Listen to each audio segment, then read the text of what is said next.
गृह सचिव महोदय, हमारे सभी पदाधिकारीगण जो इस वेब के माध्यम से अभी में जुड़े हुए हैं और आम आवाम भी जो इस कार्यक्रम को देख रहे हैं।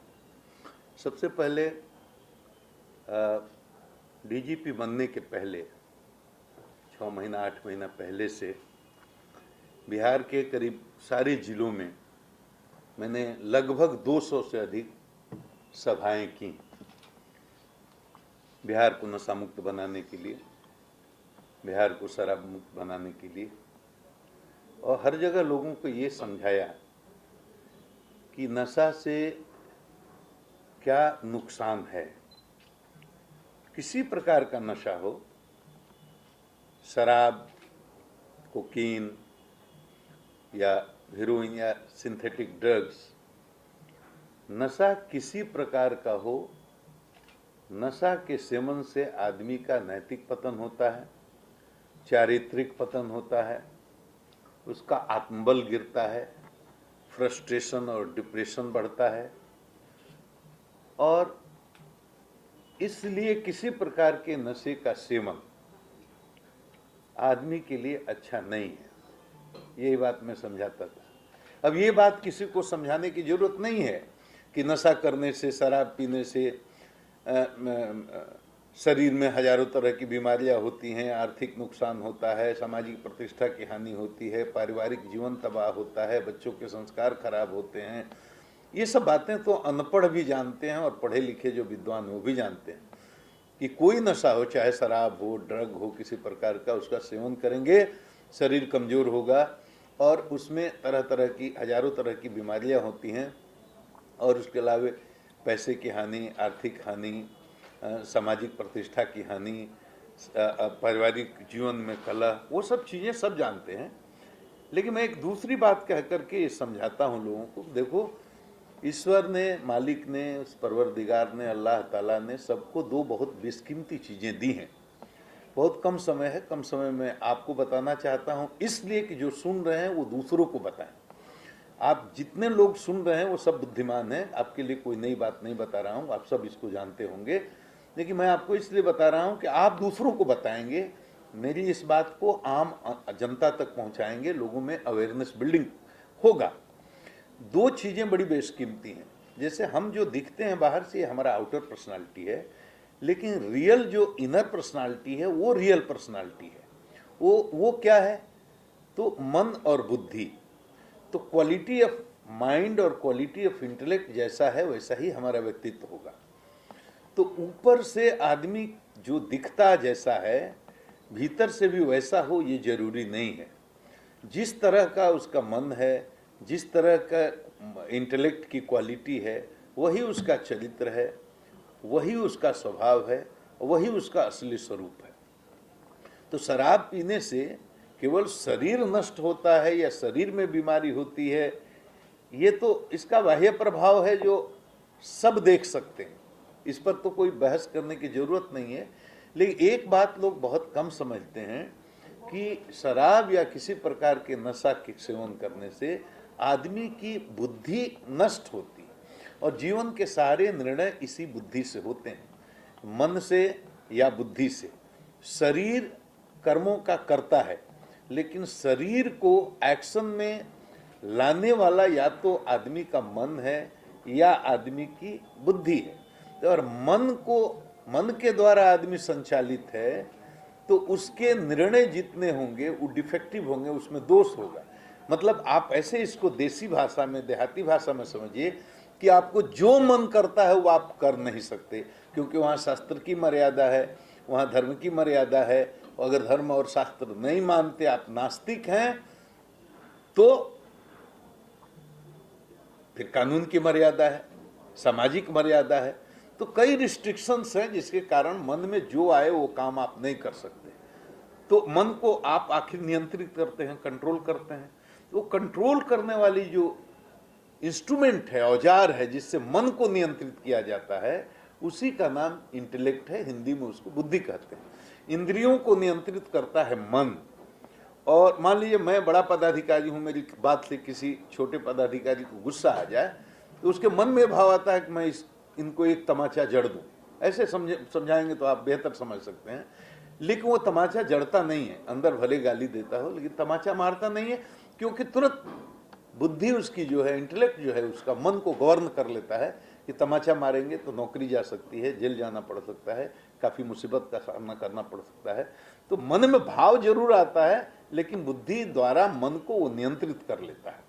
तो मतलब कहने का कि आदमी के हर काम को, हर डिसीजन को ये इंटेलेक्ट से लेना है, ये डिस्क्रिमिनेटिंग फैकल्टी है, ये जजमेंट लेने वाली फैकल्टी का नाम बुद्धि है, यही निर्णय लेती है। तो जीवन के संक्षेप में कहें तो जीवन के सारे निर्णय हम बुद्धि से लेते हैं, मतलब काफी इंपॉर्टेंट इंस्ट्रूमेंट है। तो शराब पीने का, नशा के सेवन करने का सबसे बड़ा नुकसान ये है कि ये सबसे जो बेशकीमती तोहफा है भगवान का, जिसको बुद्धि कहते हैं, ये धीरे धीरे धीरे धीरे धीरे नष्ट होते होते, भ्रष्ट होते हुए समाप्त हो जाती है। तो सामान्य आदमी में और एक पागल आदमी में क्या फर्क है आप बताइए? 2 आंख, 2 कान, 2 हाथ, 2 पैर तो पागल के भी हो, आम आदमी के भी हैं।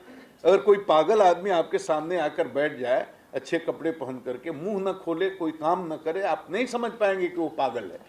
तो उसमें और आप में कोई फर्क अपरेंटली दिखता नहीं है, लेकिन एक ही फर्क है कि उसकी डिस्क्रिमिनेटिंग फैकल्टी जो है, जजमेंट लेने वाली फैकल्टी है माइंड की, जिसको बुद्धि कहते हैं, वो खराब, उसने काम करना बंद कर दिया।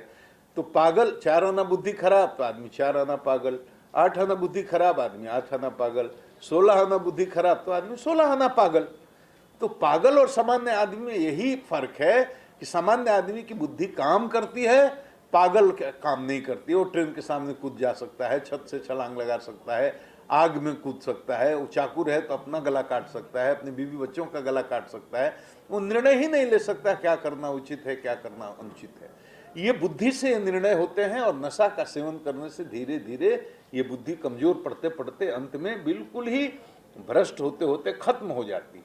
तो किसी भी स्मैकियर को देख लीजिए, किसी हीरोइन के जो आदती लोग हैं उनको देख लीजिए, कोई हैबिचुअल ड्रंकर, मतलब जो दिन रात शराब पीने वाला है, उसको देख लीजिए, उसके सामने बाप का, माँ का, सगे का, संबंधी का, लोक का, लाज का कोई लिहाज रह ही नहीं जाता, मतलब कुछ भी नहीं।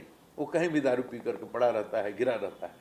तो व्यक्ति की चेतना में गिरावट आती है, उसके नैतिक चरित्र में गिरावट आती है, तो उसका नैतिक पतन होता है, आध्यात्मिक पतन होता है, उसका चारित्रिक पतन होता है, और व्यक्ति से ही समाज बनता है। हिंदू, मुसलमान, सिख, ईसाई, हर जात, हर मजहब के जितने भी लोग, तो व्यक्ति से ही समाज भी बनता है। तो व्यक्ति की सामूहिक चेतना में अगर गिरावट आएगी तो सामाजिक मूल्यों में गिरावट आएगी, समाज की सामूहिक चेतना में गिरावट आएगी, और इसी समाज से सूबा या देश या पूरी दुनिया बनती है। तो एक व्यक्ति की चेतना में गिरावट आने से सामूहिक चेतना में गिरावट आएगी। तो इसलिए नशा किसी प्रकार का हो, इसलिए इस्लाम में इसको तो बहुत ही वर्जित किया गया और सनातन में भी। तो नशा किसी प्रकार का हो, वो व्यक्ति के लिए किसी भी तरह से हितकारी नहीं है। उसके सबसे दूरगामी और सबसे खतरनाक के परिणाम है कि आदमी को ये बुद्धि नष्ट करके मनजीवी बना देता है। बुद्धिजीवी किसको कहा जाता है? कभी गधे का विशेषण हो सकता है किसी पशु का, पक्षी का, कीड़े का, मकोड़े का, पेड़ का, पौधे का, ये विशेषण नहीं है। बुद्धिजीवी केवल मनुष्य का विशेषण है। मनुष्य को ही कहते हैं ये बुद्धिजीवी हैं। बुद्धिजीवी माने जो बुद्धि के अनुसार जीता है, बुद्धि के अनुसार निर्णय लेता है, वो बुद्धिजीवी। और जो मन के अनुसार निर्णय लेता है वो है मनजीवी, मतलब पशु पक्षी ये जितने हैं, कीड़े मकोड़े, तो ये मन के अनुसार निर्णय लेते हैं। मन जो जब किया वो करेगा, उसके सामने कोई शास्त्र की मर्यादा नहीं, कोई धर्म की मर्यादा नहीं, कोई समाज की मर्यादा नहीं, कोई सामाजिक मान्यता परंपरा की मर्यादा नहीं, कोई कानून की मर्यादा नहीं। उस स्वतंत्र जो मन करेगा, जब करेगा, जैसे करे वो करेगा। लेकिन मनुष्य हम हैं तो हमको मर्यादा में जीना है, तो हम वैसे नहीं कर सकते। हमें अपने बुद्धि विवेक से निर्णय लेकर के चलना है। ये निर्णय लेने की क्षमता जो ड्रग एडिक्ट्स हैं या शराबी हैं, उनमें ये बुद्धि ही खत्म हो जाती है, निर्णय लेने की क्षमता ही नष्ट हो जाती है।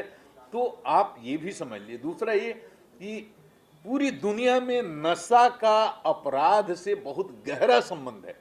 एक सामान्य आदमी सामान्य परिस्थिति में जो काम कतई नहीं कर सकता, वो नशा के सेवन में, ड्रग लेने के बाद या शायद दारू पीने के बाद वो सहजता से कर जाता है। फिर इस नशा का टेररिज्म से बहुत गहरा संबंध है। ट्रैफिकिंग, टेररिज्म, इसके बहुत दूरगामी परिणाम हैं। तो ये नशा समाज के लिए, देश के लिए, राष्ट्र के लिए, ह्यूमन सिविलाइजेशन के लिए, पूरी दुनिया के लिए कहीं से भी हितकारी नहीं है। इसका इकोनॉमिक्स बड़ा जटिल है, जिसके बारे में अभी चर्चा करने का ये सवाल नहीं। इसलिए बिहार सरकार ने ये जो कानून पारित किया, कोई दल का कानून नहीं है, किसी विशेष दल विशेष का कानून नहीं, किसी जात विशेष का कानून नहीं, किसी मजहब विशेष का कानून नहीं है।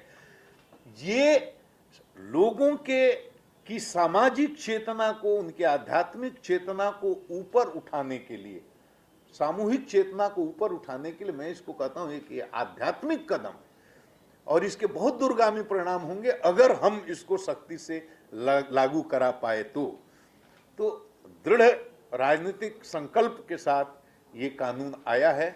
लेकिन कानून को जमीन पर उतारने की जिम्मेदारी किसकी है?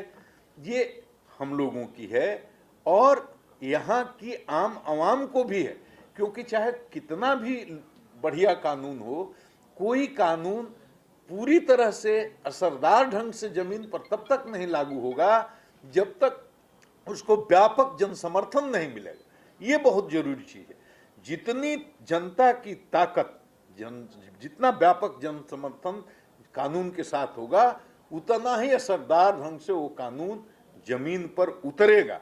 इसलिए जागरण करना जरूरी है। इस तरह लोगों को समझाना जरूरी है। बच्चे बर्बाद हो रहे हैं, किशोर बर्बाद हो रहे हैं, 9th-10th के लड़के स्कूल में हीरोइन ले रहे हैं, स्मैक ले रहे हैं, चरस ले रहे हैं, कॉलेज जाते जाते दारू पीने लगते हैं। ये पूरे देश नहीं, पूरी दुनिया में हो रहा है। तो ये आप समझिए कि पेरेंट्स को जागरूक करना, किशोरों को जागरूक करना, नौजवानों को जागरूक करना, ये बहुत जरूरी है। अवेयरनेस बिल्डिंग से ही आपको जन समर्थन प्राप्त होगा। जब जनता का एक बार समर्थन प्राप्त हो जाएगा तो जो जाते हैं तो लोग बोलते हैं कि चोरी चोरी बेच रहा है, चोरी चोरी खरीद रहा है। तो जिस दिन जनता जाग जाएगी, वाकई लोक जागरण हो जाएगा पूरी तरह से, उसी दिन ये चोरी चोरी वाला खेल भी बंद हो जाएगा। ये पक्का आप समझिए। ये चोरी चोरी का खेल चलने का मतलब है कि अभी जनता में पूरी तरह से जागृति नहीं आई है। जनता को जगाने की जरूरत है। जनता अगर जाग जाएगी तो चोरी चोरी का खेल भी बंद हो जाएगा। लेकिन तब तक हमको संघर्ष करना है। बॉर्डर के जो सीमावर्ती जिले हैं उस पर विशेष निगरानी रखनी है और शराबबंदी के कानून को जमीन पर अत्यंत प्रभावशाली ढंग से उतारने के लिए 2-3 लोगों को पर हम अगर नियंत्रण रख लें, उनको मोटिवेट कर दें, तो ये काम ज्यादा प्रभावशाली तरीके हो सकता है। मैं सीधे कहता हूं, चौकीदार, थानेदार और वहां के जनप्रतिनिधि अगर तीनों मिल करके आपस में काम करें, कोई ऐसा चौकीदार नहीं है जिसको नहीं मालूम कि हमारे इलाके में कहाँ दारू बनती है, कहाँ बिकती है, देसी या विदेशी। कोई भी थानेदार ऐसा नहीं है जिसको नहीं मालूम कि हमारे इलाके में कहाँ दारू चलती है, कहाँ बिकती है। और कोई भी जनप्रतिनिधि, माने मुखिया, सरपंच, वार्ड मेंबर, ये तीनों को सब कुछ पता है। किस गांव में कौन दारू का बिजनेस करता है, कौन ले आता है, कौन बेचता है, कौन पीता है, कौन पिलाता है, सब कुछ इंफॉर्मेशन कहीं बाहर से ले आने की जरूरत नहीं है। केवल चौकीदार, थानेदार और स्थानीय जनप्रतिनिधि, मुखिया, सरपंच, वार्ड पार्षद, ये अगर एक साथ सामूहिक रूप से बैठ करके और आपस में तालमेल करके काम करना शुरू करेंगे तो एक ऐसा माहौल बनेगा, कहां से कोई ला पाएगा और कहां से कोई बेच पाएगा, ये बिल्कुल असंभव है। लेकिन कहीं ना कहीं किसी ना किसी का वेस्टेड इंटरेस्ट है, that is number 1। Number 2, coordination की कमी है, तीनों तालमेल में काम नहीं कर रहे हैं, ये हो गया।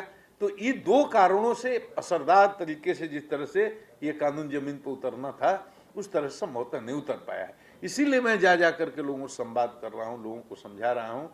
अब ये जो लीडर्स बैठे हैं पुलिस फोर्स के, जो हमारे एसपी हैं, जिले के हमारे जो प्रशासनिक डिस्ट्रिक्ट मैजिस्ट्रेट्स हैं, ये लीडर्स हैं, तो इनको ये इंश्योर करना चाहिए कि कैसे स्थानीय जनप्रतिनिधियों में, स्थानीय थानेदारों में और स्थानीय चौकीदारों में किस तरह से कोऑर्डिनेशन हो जाए। जो जिला पदाधिकारी और जो एसपी साहब अपने जिले में ये बढ़िया कोऑर्डिनेशन बना देंगे तो इसके बड़े ही सकारात्मक नतीजे आएंगे। तो इसको अपने अपने जिला को मॉडल बनाने की कोशिश कीजिए। माननीय मुख्यमंत्री जी बड़े ही संवेदनशील हैं इस मुद्दे पर और हमेशा इसके बारे में जानकारी प्राप्त करते रहते हैं। बड़े रिकेटियर्स जो हैं, बड़े ऑपरेटर्स, उन पर प्रभावकारी ढंग से कार्रवाई नहीं हो रही है, इसको देखना है, या हो रही है तो बहुत कम हो रही है। पीएमएलए के प्रपोजल्स हैं, उसको देखना होगा, बनाना होगा ऐसे लोगों को। और जैसा मैंने कहा कि स्पेशल फोकस करना होगा बॉर्डरिंग डिस्ट्रिक्ट पर, जहाँ से बाहर से शराब आते हैं, यूपी है, झारखंड है, बंगाल है। तो जो जो रूट्स हैं वो सब आपको मालूम है, उसमें कोई बताने की जरूरत नहीं है।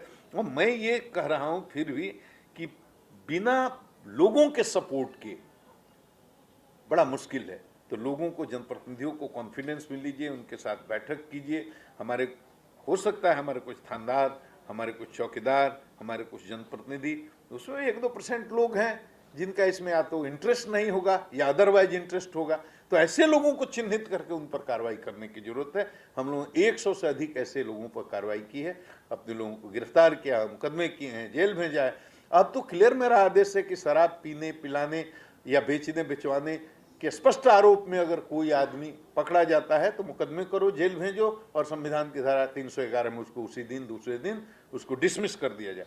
इतना कड़ा एक्शन हम लोगों ने लिया है, इसमें कोई कहने की। मैं ये चाहता हूं कि आईजी मद्य निषेध के डायरेक्ट उनके लीडरशिप में, उनके अधीन एक मद्य निषेध विभाग में स्पेशल इंटेलिजेंस कलेक्शन के लिए एक टीम बने। वो नहीं है, तो मैं गृह सचिव महोदय के सामने ये रखना चाहता हूं और इनके अनुमोदन से हम सब लोग कि एक इंटेलिजेंस, जैसे है हमारे एसटीएफ में इंटेलिजेंस की टीम है, एसएसबी जो पैरामिलिट्री फोर्स भी जैसे काम करता है, एसएसबी की अपनी इंटेलिजेंस टीम होती है, बीएसएफ की अपनी टीम होती है, सीआरपी की अपनी टीम होती है, स्पेशल ब्रांच तो पूरा इंटेलिजेंस यूनिट ही है, आर्थिक अपराधी इनमें भी इंटेलिजेंस टीम होती है, और हमारे जो और भी विंग्स हैं सब में होती है।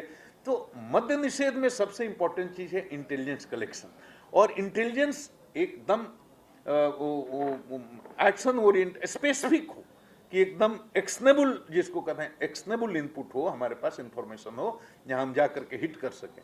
अभी आईजी मद्य निषेध जो नए आए हैं, इनका परफॉर्मेंस बहुत ही ज़्यादा अच्छा रहा है, मैं इनको बहुत बहुत धन्यवाद देता हूं। बहुत भारी भारी मात्रा में लोडेड ट्रक के साथ शराब, लेकिन अकेले कोई इसमें काम नहीं कर सकता, इसमें सामूहिक रूप से हम सब लोगों को लगना होगा, सब एसपी लोगों को, सब डिस्ट्रिक्ट मजिस्ट्रेट लोगों को केवल लीडरशिप देना है। एक बात आंख कर खोल करके देखिए कि नीचे थानेदार, चौकीदार, इसमें से कोई आदमी या जनपद, इसमें से कोई आदमी इस गेम में इन्वॉल्व न, अगर हो तो उसको चिन्हित करिए, उसको दंडित करिए।